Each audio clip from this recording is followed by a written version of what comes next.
नमस्कार, फिर पैसा बोलता है में आपका स्वागत है। आज मार्केट अजीबो-गरीब हुआ। सोना और चांदी में बहुत बड़ा करेक्शन आया था। आपको पता होगा कि सोना का दाम गिर गया है 13,950 ऑफिशियल प्राइस था, लेकिन नीचे और जाया होगा 13,750 तक मिल सकता है। ये रहा 22 कैरेट और 24 कैरेट 15,218 तक चला गया। चांदी का दाम वो बोल रहे हैं कि 300 है, लेकिन 300 नहीं है। एमसीएक्स फ्यूचर्स में 245 में है। तो अगर आप 300 में इसे बेच नहीं पाओगे, 245 में ही बेच पाओगे, 2,45,000 या उसके नीचे। रुपया का दाम स्टेबल रहा, 9160 आरबीआई सपोर्ट कर रहा था। स्टॉक मार्केट में आज ऊपर-नीचे गया मार्केट और एक समय नेगेटिव था। सारे दिन 30-40 पॉइंट्स ऊपर थी, उसके बाद दोपहर के बाद आईटी के बदौलत मार्केट ऊपर गई। लेकिन आज बैंक निफ्टी का पोजीशन बहुत बुरा था और उसे नीचे दबा के रखा गया था। अंत में ये 200 पॉइंट ऊपर क्लोज हुआ और मार्केट 200 पॉइंट ऊपर उठाकर 25,000 के ऊपर क्लोज हुआ। लेकिन मार्केट वीक है, ब्रेथ वीक है और फिर से नीचे आने की चांसेस हैं। आज सोने के दाम में इतना बड़ा क्रैश क्यों हुआ? चांदी के दाम में इतना बड़ा क्रैश क्यों हुआ? इसके बारे में हम देखते हैं। सोने और चांदी के प्राइस में क्रैश चाइना के कारण हुआ। पहले चाइना ने पोजीशन रिवर्स किया, पीक ऑफ द मार्केट में शॉर्ट कर दिया और सप्लाई चाइना से बहुत ज़्यादा आ गया, तो मार्केट गिरने लगा। जब मार्केट एक हद के ऊपर गिरने लगा, तब ट्रम्प से नोटिफिकेशन आया कि वो केविन वॉश को फेडरल रिजर्व की चेयरमैन बना रहे हैं। केविन वॉश पिछले अवतार फेडरल रिजर्व में बहुत हॉकिश गवर्नर थे, जो इंटरेस्ट रेट को ज़ीरो करने से और टॉप फंडिंग से राज़ी नहीं थे और वो उसके खिलाफ वोट की थी। तो इससे मार्केट ऊपर उठना शुरू कर दी। तो इससे मार्केट और नीचे कर दी चाँदी और सोने, और शॉर्ट टर्म में ये नीचा जा सकता है और लगभग 220 तक चाँदी आ सकती है। मैंने आपको बहुत बार चेतावनी की थी कि आप चांदी को कंसिडर मत करें।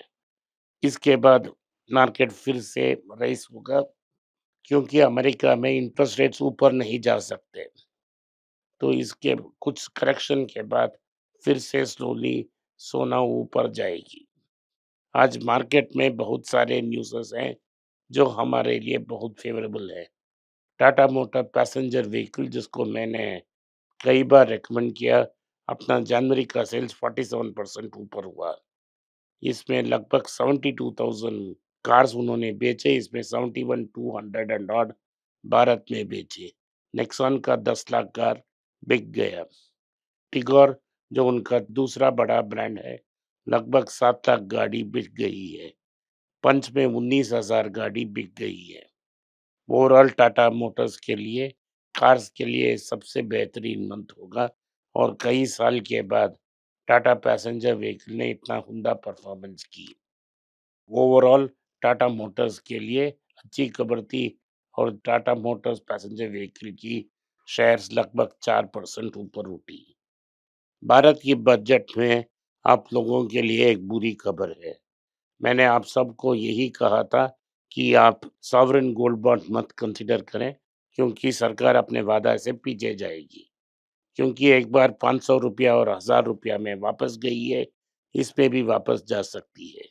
तो उन्होंने ये किया है कि अगर आपको कैपिटल गेन्स एग्जम्पशन चाहिए, तो आपको 8 साल के लिए वो फंड होल्ड करना पड़ेगा। अगर बीच में आपने सोना की बॉन्ड को बेच दी या सेकेंडरी मार्केट में कंसिडर की, तो आपको लॉन्ग टर्म कैपिटल गेन्स देना पड़ेगा। इसका मतलब है, जो टैक्स फ्री बॉन्ड था, अब टैक्सेबल बॉन्ड बन गया। एक सब जिन्होंने आईपीओ में खरीद कर एंड तक होल्ड किया। ये सरासर गलत है। मार्केट में भारत का नाम खराब होगा, क्योंकि जब सिस्टम अनफेवरेबल हो गया, तो आप बेल्टी मारने की कोशिश कर रहे हैं। बजट में बायोलॉजिक्स और बायोसिमिलर्स के लिए बढ़ावा मिला है। डॉक्टर रेड्डी की चेयरमैन ने बोला है कि उन्होंने करेक्ट टाइम में इसमें इन्वेस्ट किया है। इसमें ज़ाइडस लाइफ साइंसेस और किरण मजुमदार शाह की कंपनी बायोकॉन भी बेनिफिट होंगे। तो सन फार्मा की Q3 क्वार्टर में 16% की प्रॉफिट की जंप हुई है। टाइटन कहती है कि अगर सोने के दाम और ऊपर जाते हैं और सेल्स को कम करती हैं, तो वो लैब ग्रोन डायमंड से कॉन्संट्रेट करेंगे और लैब ग्रोन डायमंड्स के कारण उनकी प्रॉफिट्स अच्छी रहेगी। टाटा कम्युनिकेशंस ने कहा है कि वो एक AI first digital infrastructure suit तैयार की है। रिजल्ट्स इतना अच्छा नहीं था, इसलिए वो 3-4% नीचे था। कॉपर के दाम में भी बड़ा फॉल है और ये भी कारण है कि चाइनीज बेच रहे हैं। सिगरेट की प्राइसेस हायर एंड में 55 रुपया ऊपर गई है। इसका मतलब है अगर एक बॉक्स ऑफ सिगरेट 100 रुपया था हाई एंड, अब 155 रुपया तक हो गया है। इसके कारण आईटीसी की स्टॉक्स को नीचे गया है क्योंकि उनकी रिकॉर्ड डेट आने वाली है। शेयर्स को बहुत कम दाम में मार्केट वैल्यू कर रही है। मेरे हिसाब से आपको इसे कंसिडर करने में सबसे अच्छा समय यही है।